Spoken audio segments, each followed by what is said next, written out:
welcome to the F1 Time Portal, a Formula One history podcast started by two poignant Formula One fans. I'm your host, Rosa.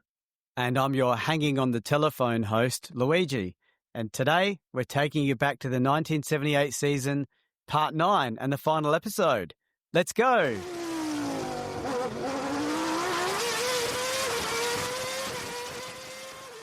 Well, we're hoping it's the final episode, Louis. I don't know how it could not be, but let's see. You never know. Hanging on the telephone. Yes, it's been a long season, hasn't it? Who would have thought 78 would be our new record-setting season? No. There's a lot happened, though. Yeah. I mean, we do go into like the politics of stuff. Like, so there was the fan car that took a bit of talking about, and Bernie Ecclestone, and then there was the Arrows car. Yeah. And we had a big death. Yeah, a bit like a Senna-type level death. I mean, the fan car was two stories. It's the fan car and the politics of the fan car. And the Ronnie's death is Ronnie's death and Huge. the Patrese fallout. Yes. Do you know what I mean? Right. Exactly. So, yeah, there was quite a lot. And then we started the season. We started the season with the Lauda leaving Ferrari. Yes. Yeah. Yes. So anyway, quite a lot of moving parts. All right, final race. Okay, race 16 of 16, the Canadian Grand Prix. It's at Mosport, October 8, 70 laps, and the weather is warm and sunny. So we were meant to have a Japanese race this year, but it was cancelled. So we're left with the finale of the 78 season in Canada. Yeah. There was a lot of disagreement about the Mosport track. It was instead held at the new track at Montreal. Yeah, this is the same track that the race is held to this day in Canada and in 2025 and recent times up to this point. In fact, I think they've just signed an extended agreement. This is being recorded in 2025 until 2034, so it's still going. So, Louis, you said in the opening that it was held at Mosport, but it wasn't. It was a different track, was it? Must have been Montreal. Oh, yeah, I've got it as Montreal. So Mosport was the old name. That was the other location. So that was my mistake. Right. Thank you for clarifying. So the drivers' first reaction to this new track was that they felt it was too narrow and tight, and with 3 chicanes, they felt that overtaking would be very difficult. Yeah, try 2025, mate. So as the track is 4.5 kilometres, it was agreed that 22 drivers would participate, which meant that of the 28 that turned up, 6 would miss out. So I wonder if they were doing tricky Monaco tricks. No, I think they're just going to let them base it on time. Like normal. Hopefully. Yeah. This brings back a bit of a contentious thing. Seeing this episode, we've got a bit of time. Why would you accept this, Rosa? Would you say this is a good measuring tool? The fastest 22 out of 26 get to be in the race? Yes. What, are you going back to Monaco where they give like the people who had been in Formula One for many years and Exactly. Remember? Yes, exactly. Yes. So hear me out. So why should just the top teams that have been around a long time get the best tyres? Well, that's what I'm telling you. I got you there, right? Because they're giving the top tyres to the people who do the best on the Friday. So they're rewarding performance and pace, not just you were around a long time. We signed a contract with you. We'll give you the best tyres. No, you're looking at this all the wrong way. They're allowing all the teams an equal chance to qualify for the race, not just because you've been in Formula One and have the history and the performance over a period of time. So I could actually turn that argument around very easily and say they should just give the tyres to all of them and whoever does best gets it. That's what they're doing here. Okay, but just like they can't fit everyone on the track, someone has to miss out. They also don't have unlimited special tyres. But they're giving everyone an equal chance. I see what you're saying. But you're using the qualifying as everyone gets an equal chance at qualifying to get the special tyres. And I'm saying everyone should get an equal chance to win the race in the good tyres. Yeah, but you're basing it on a perfect world of unlimited resources. Yes, I am.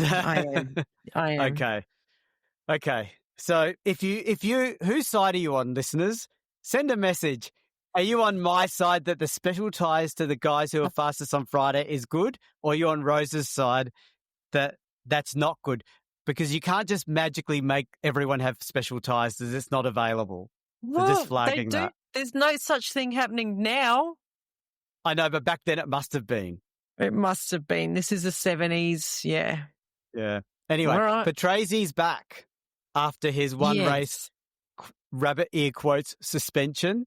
And PK was now driving in the Brabham team, with Brabham now fielding 3 cars. So when practice started, it was wet and miserable. And as the weather was expected to remain like this going forward, as this was a new track to learn, there was a lot of activity. Yep, there were a lot of cars going off and causing issues, not big ones, but issues, but not Ferrari. They were finding their Michelin wet weather tyres really well suited to this track and the wet weather conditions.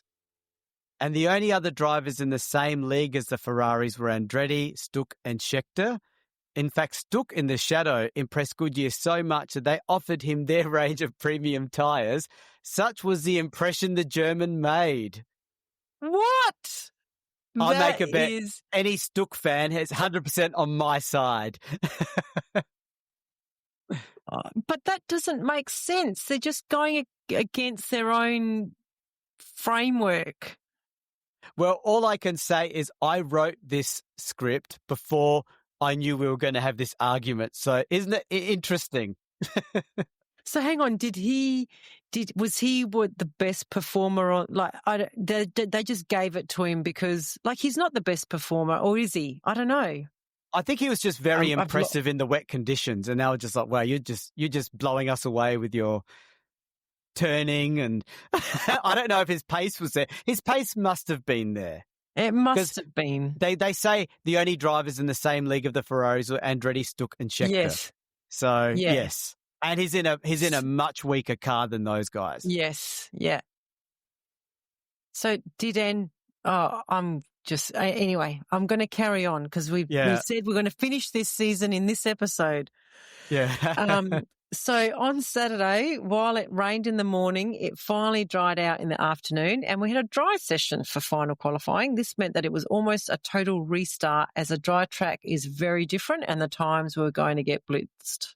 And I wonder if they secretly just went to Stuck and said, oh, Stuck, you already got the good tyres for the wet weather. We're just taking them away for the dry weather. Probably. Yeah.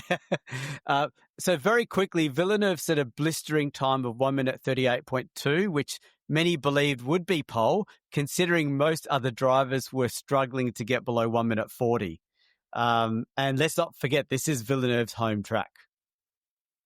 But it was not to be, as Scheckter went around 0.2 of a second faster in his Wolf, and then to everyone's surprise, Jarier in the Lotus 79 took pole for himself with a time of 1 minute 38.01. So that was an amazing effort by the Frenchman. He even unqualified his team leader and champion Andretti by over a second. Scheckter secured second in the Wolf, followed by Villeneuve and Watson. Well, on one hand, you might think Andretti had checked out, but he was, I suspect, probably a bit of that.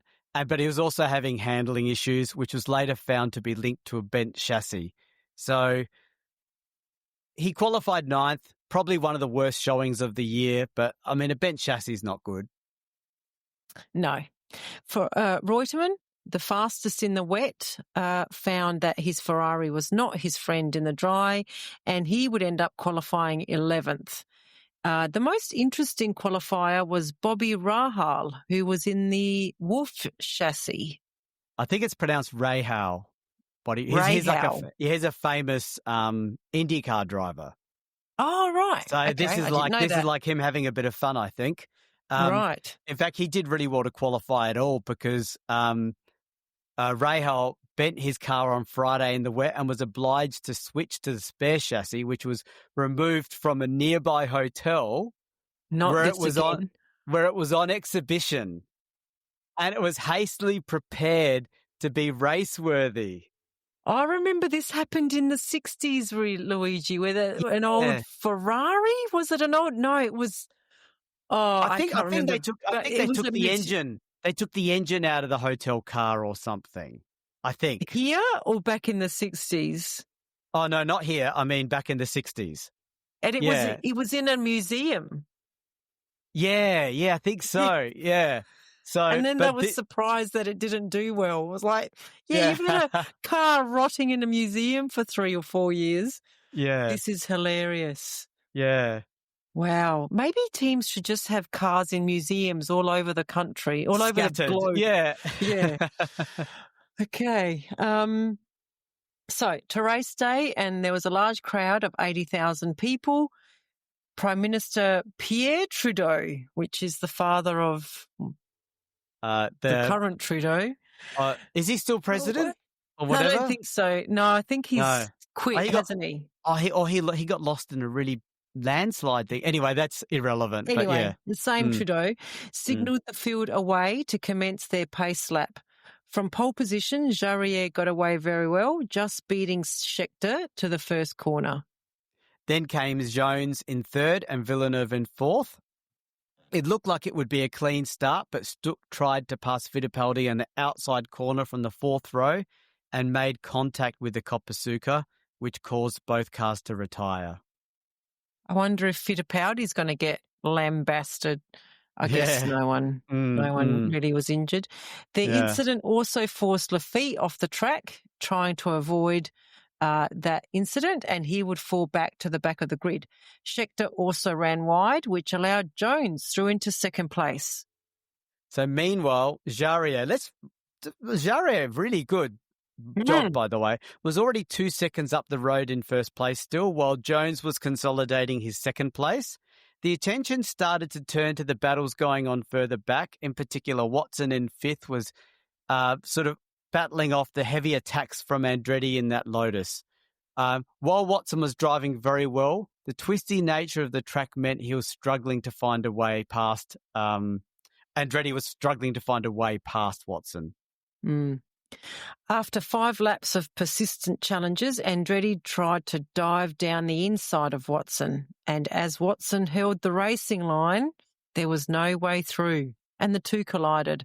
They managed to continue, but Andretti was now in 17th, and Watson headed to the pits with car issues as a result of the incident. Andretti's not very good at overtaking, is he? Yeah, it looks like it, doesn't it? Or when he does do it, it gets a lot of attention, like when it goes wrong. It botches it, yeah. Yeah. And, let's give Andretti credit. At least he went down the inside line instead of the outside line. Yes. So as the race progressed, there were more and more retirements, which included Lauda, Lafitte pitting with tyre issues, Rahal retiring due to an engine misfire. So what did they do in that hotel? You know? I don't know. Someone poured Coke in there. Yeah. I think it was just the chassis, but still it's funny. Depailler having tyre issues, and most importantly, Jones in second was now having tyre issues due to a slow puncture. Jones is having really bad luck. Has Jones actually won a race yet, Louis? Yeah, he won in the Shadow. Shadow, yes. Yeah, last it was a very year, special win. Yeah, it was awesome. Yes. He hasn't done much in the Williams, though. No, not yet. But showing good signs, always up in the points and stuff. So he's there, but he's been very unlucky. And he's always got punctures. What's going on? Yeah. So as a result of the tyre issues faced by Jones, Scheckter and Villeneuve closed up on the Australian, and on lap 18 they forced their way past within a couple of laps.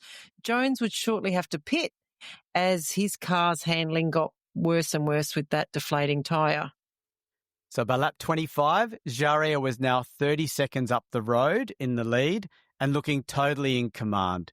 Meanwhile, Villeneuve passed Scheckter into second place, which really got the home crowd spirits up. When Jones came out of the pits, his car was transformed, and while he did charge back up to 9th, his fastest lap time was nearly 0.8 of a second faster than his qualifying time.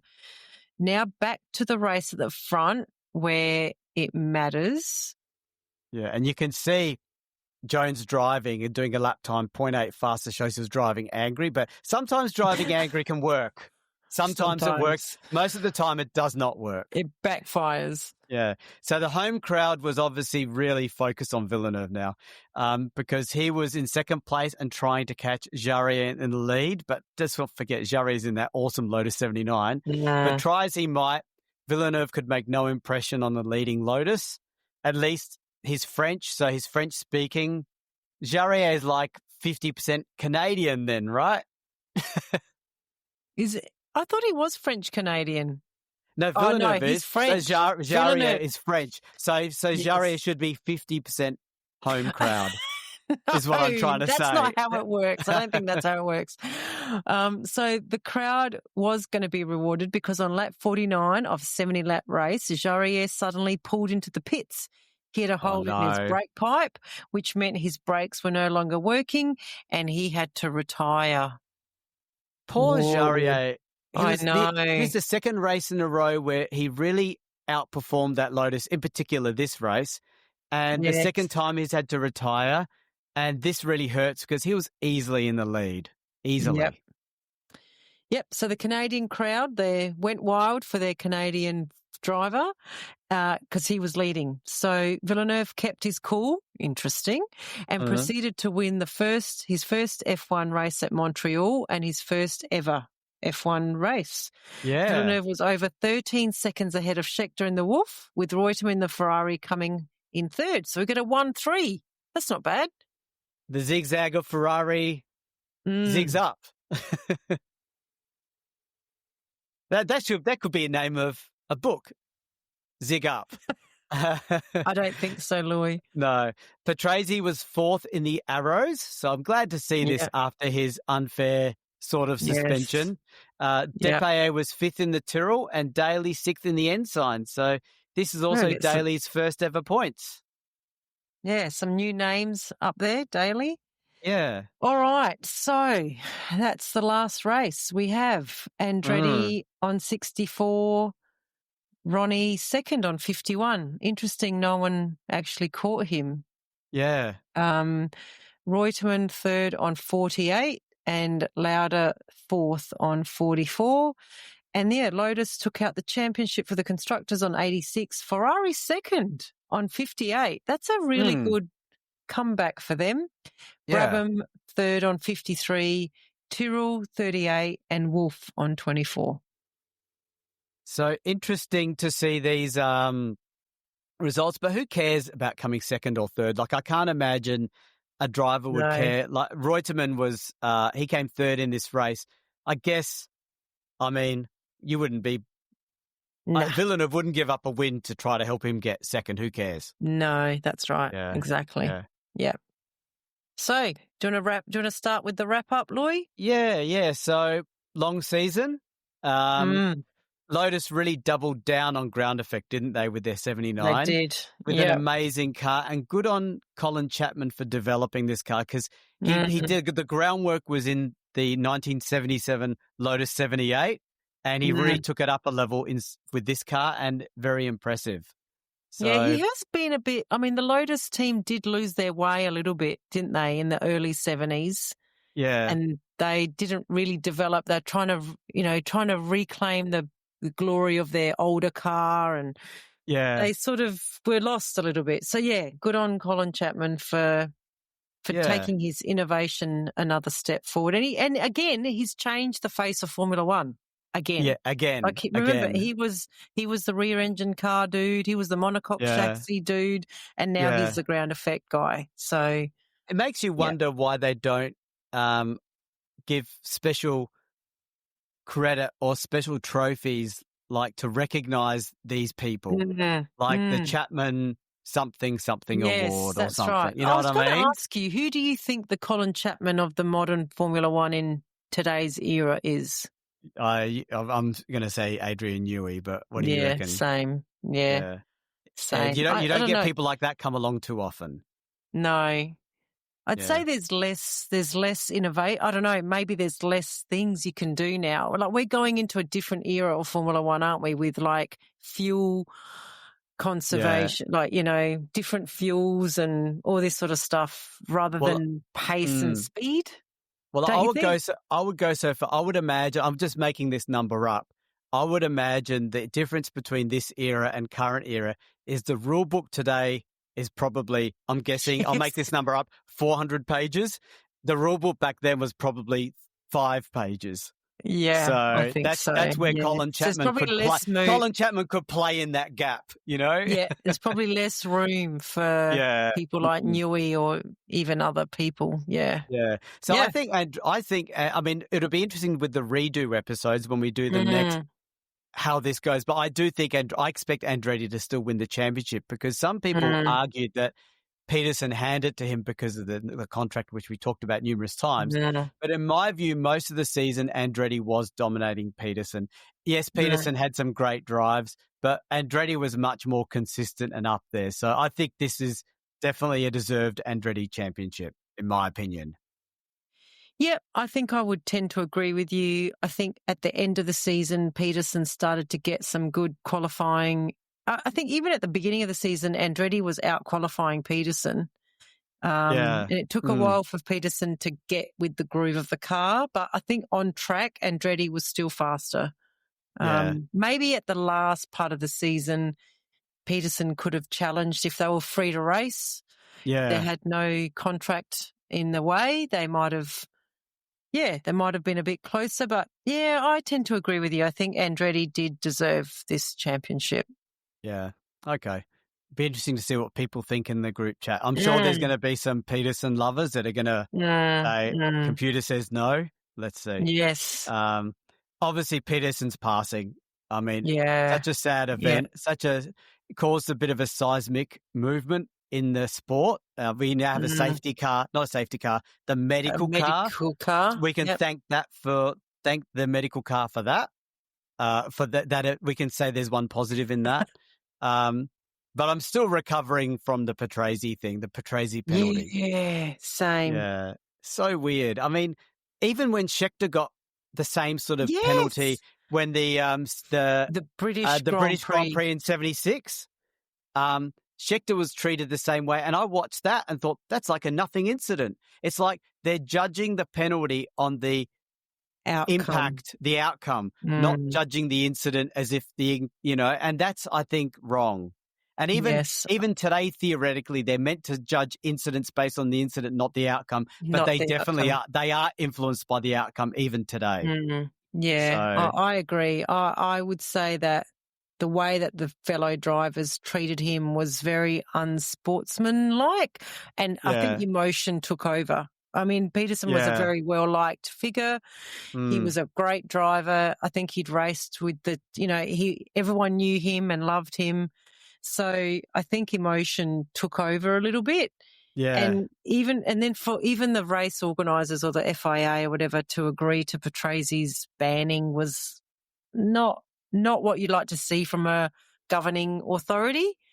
To be blackmail, to allow blackmail, you mean? Yeah. And they paid the ransom, pretty much. Exactly. So yes, and I like I said, I think it does affect Patrese. Good to see that he came back in this race and did well. But I think because Hunt doesn't let it go. Like Hunt, when he starts, almost for Scheckter, people forgot about that thing. Incident, they did. They didn't really talk about him in that way again.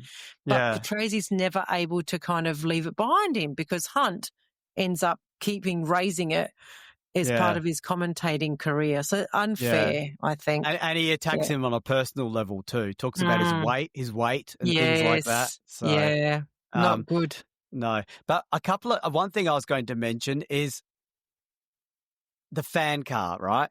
I think if Eccleston hadn't withdrawn that car, I actually do think I've changed my mind on this. I think Lauda would have won the championship because remember that fan car. I don't know. Hear me out. That fan car drove around the Lotus. Yes, it did. Like it was nothing. Yes, I think that we would have seen Lauda probably win the rest of the season or most of the races pending engine issues or something. Yeah. And I think he would have won it. And even Lauda says he would have won the championship if they hadn't withdrawn that car. Yeah. So I'm on Lauda's side. I'm thinking, I Oh, still think Andretti's a deserved champion, by the way, but I yeah, think Lauda would have won given it. what happened, but I guess Yeah. there was a sliding doors moment there, wasn't there? And we went down one Yeah. path. If they hadn't banned that car, which I believe was totally for personal reasons on Mm. Eccleston's, he Yeah. withdrew it. And then they ended Yeah. up banning it so that Yeah. they couldn't reinstate it. Mm. Um, I also think that Lauda would have, I don't know, he would have challenged the Lotus. I wonder whether it would have caused Lotus to make any further changes to their car to counteract the fan. Maybe they, I don't know. It really, to me, I think Colin Chapman would have responded to that, Yeah. technology in some way. He wouldn't have just let it go, but I don't know. But how On that, quickly could he have responded? How quickly? well, you don't know, but on the evidence of that one race where they absolutely blitzed, and if you just take that one race as the way the rest of the season could have gone, then yes, you'd say Lauda would have won it easily. Well, using that same argument, you could also use that dipstick measure on Ferrari. There were 2 or 3 times you could say, "Oh, Ferrari's going to win this season easy." But, that's right, exactly. But they zigzagged so heavily. How would you know? Yeah, and you don't know whether the track sort of suited the fan car as much as the other ground effect, because it was a very different technology, wasn't it? So it's interesting. But look, none other than Lauda. I mean, he amazing champion at this point. He, if anyone could have done it, it would have been Lauda, I think. Yeah, true. And he owned Watson as well, which was, a sign. Yes. And Watson was a good driver, like a good a good B level driver, like B plus. Yes. I also want to give quick mention to Renault. With that turbo engine, they got their first points. So we're starting to see the seeds of change being planted. So that's pretty exciting. Yes. And my You've final always comment. loved Renault. Renault and Prost are kind of intermingled for you, aren't they? but Prost got most of his success not in a Renault, funnily enough. Yeah, that's true. Didn't he try to head up the Renault team? You mean as a driver? No, as an owner. I think maybe he was a consultant, like Niki Lauda was with Mercedes with and Ferrari too at one point too. Yes. And my last comment on 1978 is just a special mention to Jarier. He was given the opportunity to drive the number 1 car, which is like most drivers' dream, handed a car that was dominant. And he got 0 points in 78. But he nearly won a race and nearly came second in the other. So in the effect, he walked away from the season with 0 points, but nearly won 2 races. I mean, the poor guy. Yes. I guess, and I've kind of given my views as we've gone through this. The only other thing I want to mention is Villeneuve and his debut, I guess, as his debut in a top team. In Ferrari, debut for Ferrari in a top team.